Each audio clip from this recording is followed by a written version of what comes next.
হাজার হাজার মেয়ের জীবন মায়েরা নষ্ট করে দিয়েছে। আমার মেয়ে জাহান্নামে যায়, যাক, সমস্যা নাই, দুনিয়াতে সে যেন ভালো থাকে। এটা কেন বললাম?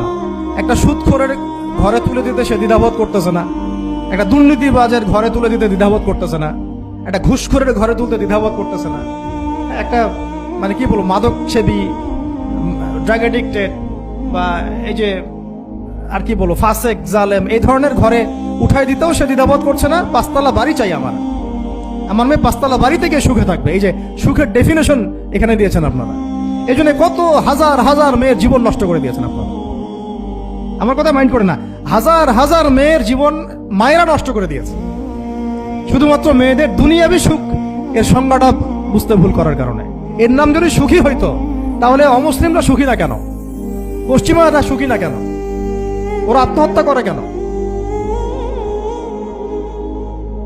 এভাবে মেয়েদের জীবন নষ্ট করেছে।